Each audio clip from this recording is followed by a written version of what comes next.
प्रवर्तित करने वाली एक अचिंत्य शक्ति है। उसी शक्ति को हमारे सनातन भारतीय वाङ्मय, वेद, पुराण, इतिहास इत्यादियों में भगवान कहा गया है। उस भगवान की आराधना से हम सब श्रेय प्राप्त कर सकते हैं, ये एक बात है। और दूसरी बात यह है कि इस दुनिया में सभी लोगों को अपने स्वार्थ को छोड़कर दूसरों की भलाई में ही खुद की भलाई को भी ढूंढते हुए सज्जन होकर सदैव सभी लोगों का उपकार करते हुए जीना चाहिए, ये दूसरी बात है। ये जो उपदेश है, ये उपदेश सिर्फ इस भारत देश में रहने वाले लोगों के लिए ही नहीं, बल्कि पूरे विश्व में हर एक कोने में रहने वाले हर एक इंसान के लिए ये दोनों उपदेश बहुत बहुत आवश्यक है। ऐसे दो प्रधान उपदेश को प्रधान रूप से करने वाला हमारा सनातन धर्म है। इसीलिए ये धर्म इस विश्व में ही श्रेष्ठ धर्म माना जाता है।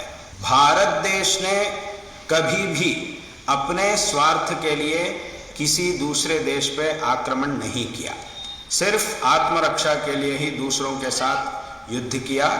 बाकी सभी समय में शांति और धर्म की स्थापना करता आया है। इस धर्म की रक्षा के लिए, आत्मरक्षा के लिए वर्तमान स्थिति में सभी हिंदू समाज के सज्जनों को संगठित होना बहुत बहुत बहुत आवश्यक है।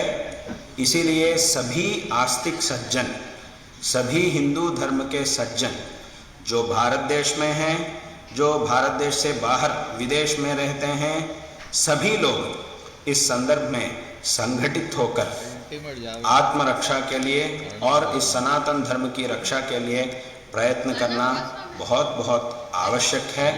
और इस प्रयत्न में हम आपके साथ हैं और सरकार के तरफ से भी इस विषय के बारे में चिंतन होना चाहिए और इसके लिए तुरंत ही एक अच्छी व्यवस्था भी होनी चाहिए। विशेष रूप से भारत देश के बाहर बहुत कठिन स्थिति में जो सनातन हिंदू धर्म के अनुयायी लोग हैं, उनकी विशेष रक्षा के लिए भी तुरंत ही कुछ प्रयत्न होना बहुत बहुत आवश्यक है। सभी लोगों को जागृत होना बहुत बहुत आवश्यक है। सनातन धर्म में सभी संप्रदाय, आचरण, विभाग, हर एक भी भगवान की कृपा का पात्र बनकर इस जीवन को सार्थक बनाने के लिए ही है। जब बात सनातन हिंदू धर्म के बारे में बात हमारे सामने आती है, तब सभी परंपरा के सभी लोग एक संगठित होना चाहिए। जब तक हम संगठित रहेंगे, हम इसके बारे में सोचेंगे, तब तक कोई भी हमें कुछ भी नहीं कर सकता। वर्तमान के जो स्थिति है, उस समय में हर एक, इस समय में और भविष्य में भी जब जब एक संकट स्थिति प्राप्त होती है, उस संदर्भ में उसके अनुसार हमें कैसा आगे कदम रखना चाहिए, उसके बारे में हमें सोचकर कदम रखना चाहिए और हमारी धर्म की रक्षा के लिए विशेष रूप से प्रयत्न करना चाहिए।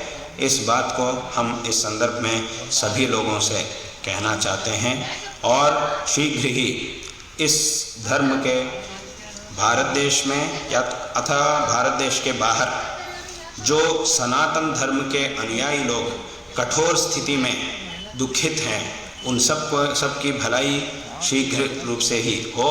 सभी लोग सभी संकट से मुक्त होकर सुखमय जीवन सभी लोगों को प्राप्त हो, ऐसा हम इस संदर्भ में आशीर्वाद कर रहे हैं। और आज यहाँ उपस्थित सभी सज्जनों को, सभी आत्मीयों को भी हमारे नारायण स्मरण सूचित करते हुए इस भाषण को यहाँ समाप्त कर रहे हैं। गुरुदेव, आपने जो विचार इस मंच से दुनिया भर के सनातनियों के सामने रखा, उसके लिए मैं और सभी सनातनी आपके आभारी हैं।